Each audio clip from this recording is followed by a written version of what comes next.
He was a very funny kid, and I always liked to make you laugh, and very sweet. Yeah, he's very sweet, very thoughtful. He always, thought about everybody else. Like, there's so many stories I could, share about him.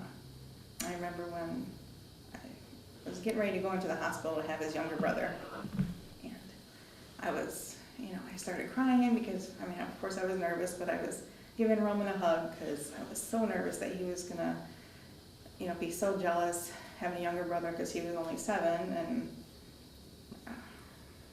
but as soon as we brought the baby home, and he right away took to being, a good big brother, and Kyler was kind of a fussy baby, so he would, look up on his tablet how to calm fussy babies, and he found where you feel like rub the back of their ear. It'll calm the fussy babies, and it worked, and I thought it was crazy because I thought that's kind of like a dog thing, but he was such a good big brother and always wanted to be helpful with Kyler, and anytime we would, take him to the store, he would, if he would get something, he'd make sure to remember his older brother and sister, can we get something for, Slade and Rylan too? And, he's very, very selfless, and just, just so good from ever since he was a baby. And to listen, like, at the vigil that they had at Brentwood, like we knew Roman was a good kid. We didn't really know the extent of how good and how thoughtful and helpful he was until listening to the stories from, the principal, the teachers, and all the little kids. They all wanted to, share their things about Roman. How, he always was everybody's friend, no matter if, he didn't like bullies, and he would be friends to the kids that, were being bullied. He never wanted anyone to be left out, and we never really, knew those things about him because he never really talked about it at home. That was just something that he did because he was, such a good person, such a good kid. You don't hear of a lot of kids like that. Mm. He was special.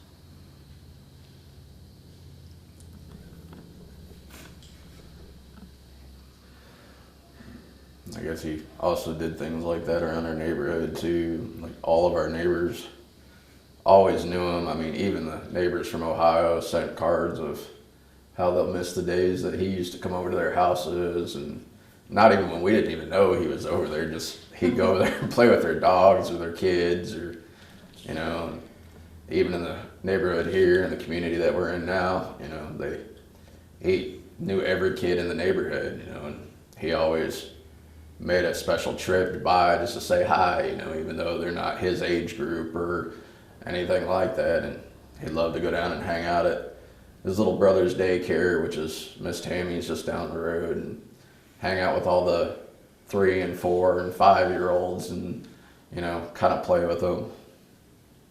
You guys just recently moved from Ohio, right? When did you guys move here? We moved back about 2 years ago.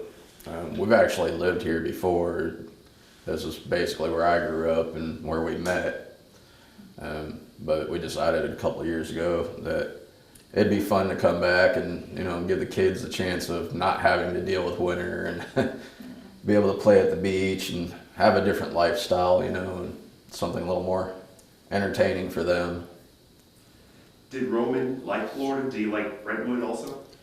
He loved doing things in Florida. He loved going to the beach.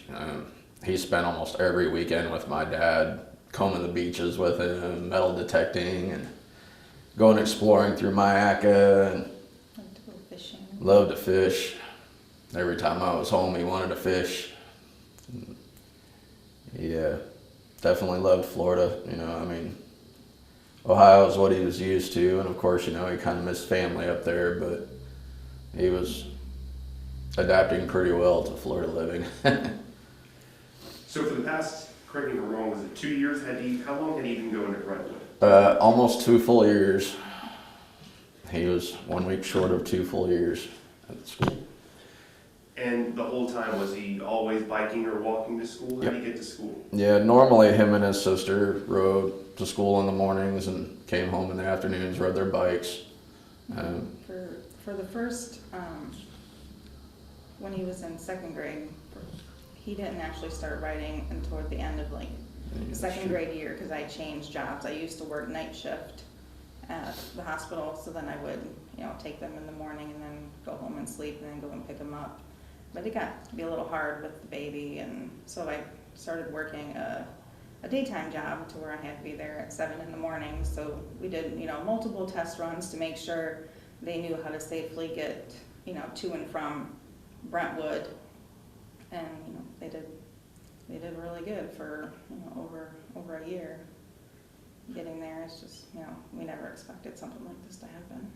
So you guys didn't just go to school, you guys made sure that Oh, your yeah. children were prepared. Yeah, we used to make even their older brother just kind of, ride down there and pick them up at first too, just to make sure that, someone older and more experienced biking, near streets was, Yeah, riding along with them. We walked it a couple times with them. We tried to prepare them the best we could to make sure they had, sense about how to get there safely and back.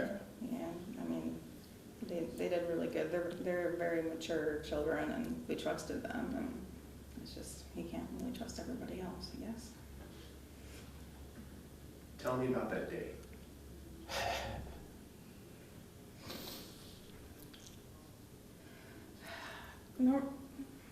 That morning, Roman was putting his pillow and blanket in his backpack, and normally I would have been at work already, but I had the day off, and because I had to take the younger brother to his ear appointment.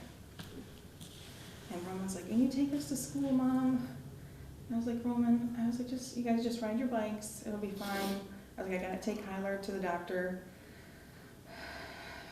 And he's like, "Okay, Mommy." And, he gave me a hug and kiss bye, like he always does. He never would leave, like, my sight or even nighttime without, telling me he loved me and giving me a hug and a kiss, a million times. And they left, and, I would periodically check, our GPS app to make sure, they would get there safely. And I had just checked it and seen that they were like halfway to school. So I went to go grab Kyler to take him to his, ear appointment. And Rylan called my phone, and she's crying, she's hysterical. She was like, "Mommy, Roman got hit by a car." And I'm like, "Oh my God." I'm like, is he okay? Is he breathing? Is he talking to you? And she's like, "I don't know. And so I'm like, "All right." So I'm like, "I'll be right there." I get in my car, I have Kyler with me, and I, head down the road on Weber, and I pull into the median, and I see Roman laying in the middle of that median. Intersection. Yeah, there, and, the EMS is all around him, and they, it looked like they were talking to him, so I didn't go right over to him because, it looked like he was okay. Like, I didn't know the extent of it. So I went off to the side of the road, and there was a bunch of other people out there. I went to Rylan, and we're standing there, and then they pick him up, and they took him to the ambulance. They told me, Bayflight's on standby and all that. And so they took him to the ambulance while we were going to another ambulance, and the ambulance wasn't moving. And I was like, why is it not moving? And so I look in the front part of the ambulance, and I see that they're doing compressions on him. So I know he didn't have a pulse, and so they said they were taking him to Doctor's Hospital. And they let me back there during it. I'm a nurse. Like, I knew what was going on. I guess I was in disbelief. Like, I just kept screaming, like, I don't know what to do. I can't believe this is happening. This is not real. I had to call him. He was working out in California, and had to, tell him over the phone he's, thousands of miles away that, he hadn't had a pulse for, 45 minutes, and they said, everything that the doctors told me, which I don't want to go into all that, but it's unbelievable. It's worst day of our lives. I had to listen to him, cry over the phone. I barely ever see him cry or hear him cry because he's, so strong, and he just, it's unbelievable. Just like a nightmare. Like I kept wanting to wake up and it not be real, and we kind of relive that every day, because every night you go to sleep and most of the time you dream about Roman and you wake up and realize, hey, he's not here. So it's just, It feels like your nightmare just comes to life every single day.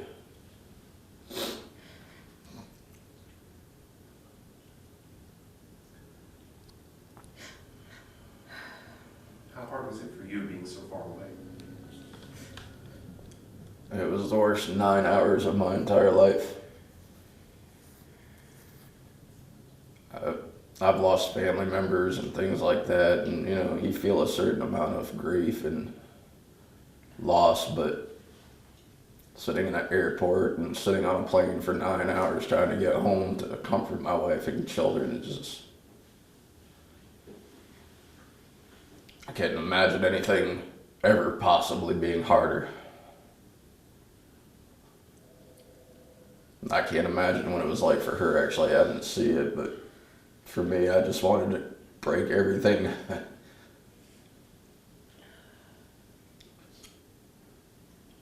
It was my worst fear ever coming true. There's not many things in this life that I've ever been afraid of, but losing a child or my wife was one of them. And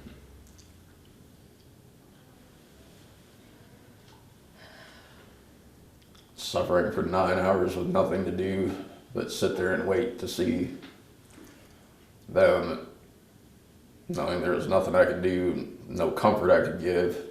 It was horrible.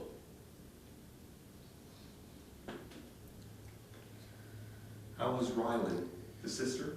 How was Rylan during this? she was at the hospital with me.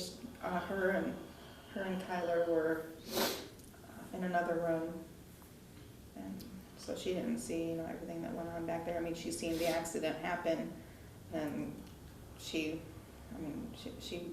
relives that all the time, like what she's seen happen she shouldn't have seen happen. And so then after they stopped working on him, and I went and met them in the room, and I had to sit down and tell her that Roman didn't make it, and she's like, no, Mommy, he can't be dead. Tell him to make him alive. I mean, they were so close in age. They were, inseparable growing up. They were best friends. They, played together all the time. Of course, they fought because they're siblings, but, they're best friends. They're always together. And she definitely is a little lost without him, because, Slade's so much older than her and Kyler's so much younger, and she kind of, every day I see her just lost without him.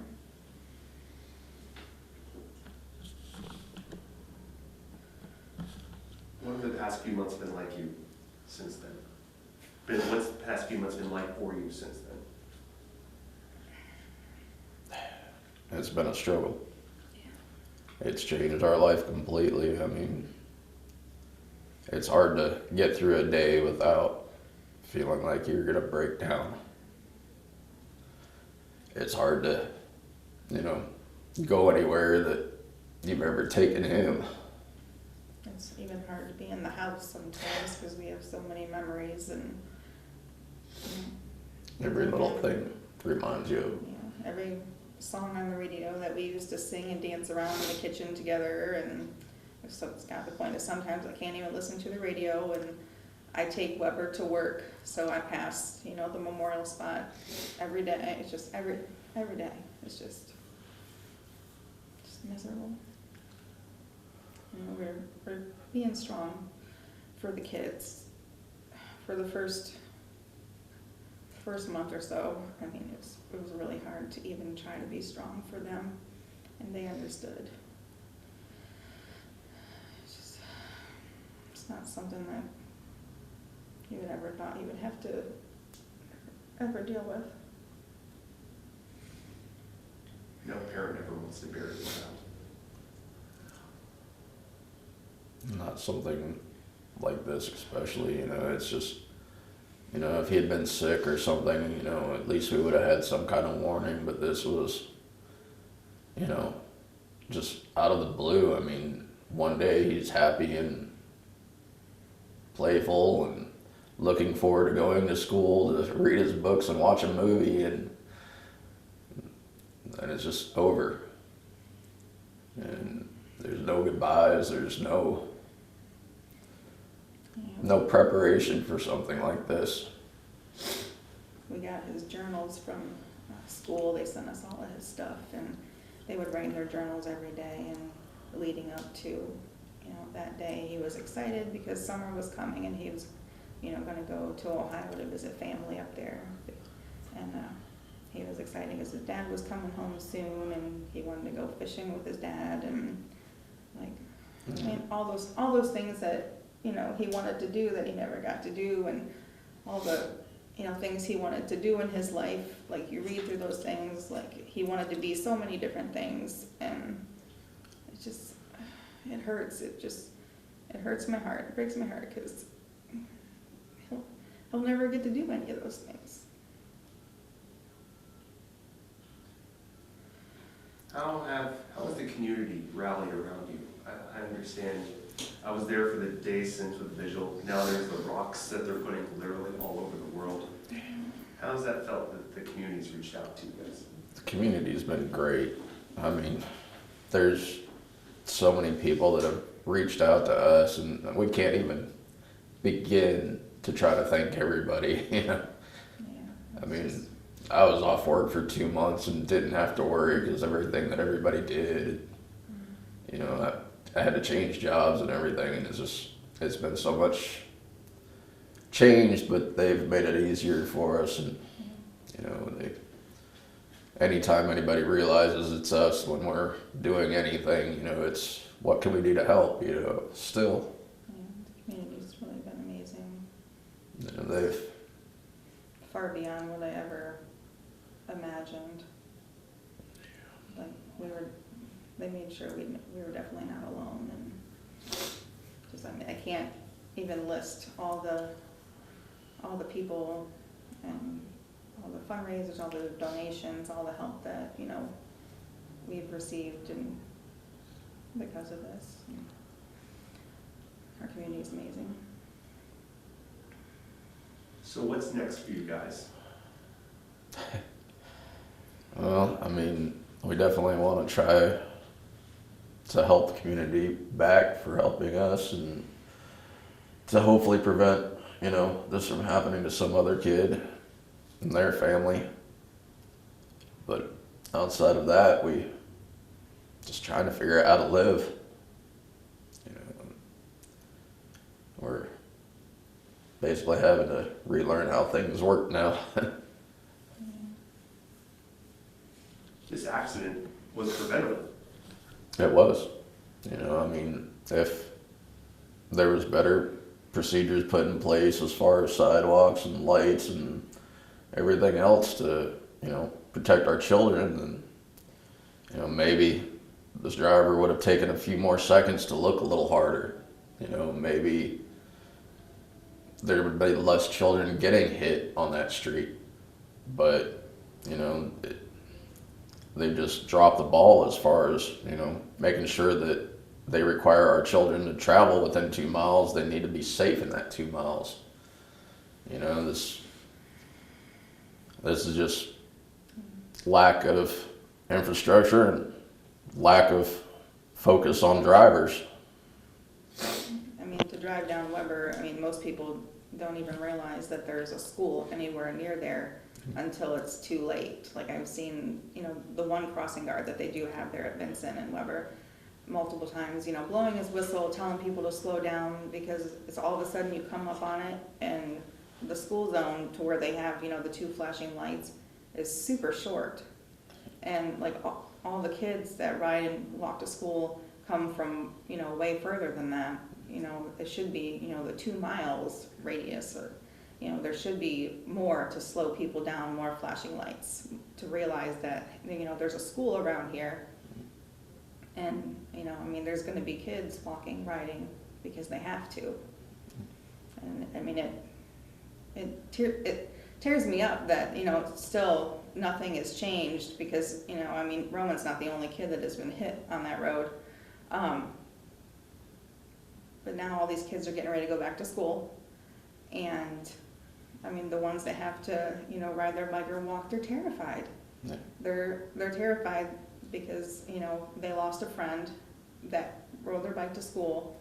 And so now they think, well, you know, what if it's me? What if I'm, you know, they shouldn't have to think like that. Little kids shouldn't have to be scared to make their way to school. And I can't imagine, you know, what's going through the little kids' head as they realize, you know, they're not invincible and it could happen to them. Not Yes. even just the kids anymore. Now it's the parents too. Yeah, I mean, the parents are terrified, you know. yeah, My kid has to go to school next year, and how am I going to get them there and know that they're going to come home? You know, I mean, when you're working class people like us, you know, you don't have the option of taking your kids to school and picking them up every day. You know, it's not in the cards. I mean, most of us work, you know, 7 to 3, 4 o'clock in the afternoon, and you know, the school times are shorter than that. You know, so you have to almost kind of put a little faith in your child to be able to get there, and hope that you have enough faith that the drivers around there do their job, and hope that the city provides, you know, some way of making the drivers realize that there's children constantly on that street. I mean, not even during school hours. You know, that's a residential area. It's not Bee Ridge, it's not Fruitville, it's not University, it's a residential community. And it's just, there's nothing. There's no speed bumps, all the lines are faded out, and no, nothing. one crossing guard that sits there for 20 minutes while kids are coming into school, 20 minutes before the bell rings and 20 minutes after it rings. It's not enough.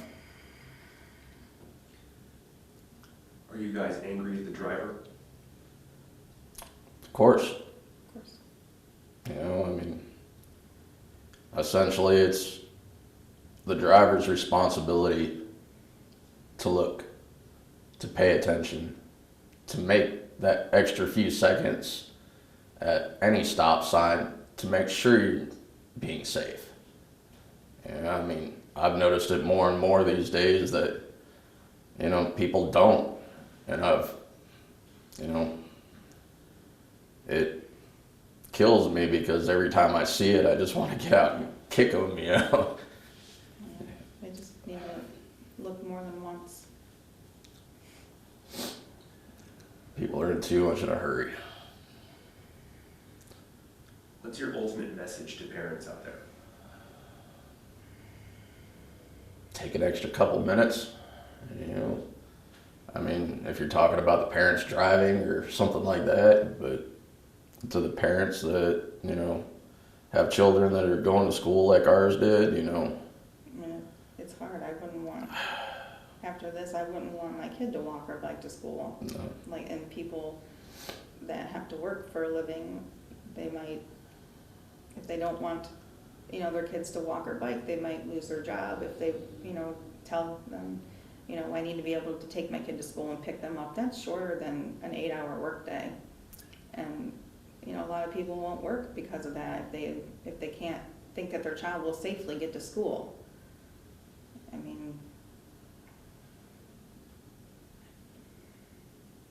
to the parents, definitely. I mean, you know,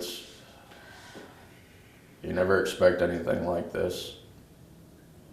And try not to get hung up on day-to-day life so much and just enjoy the time. There's a lot of time I missed, and I wish I had it back.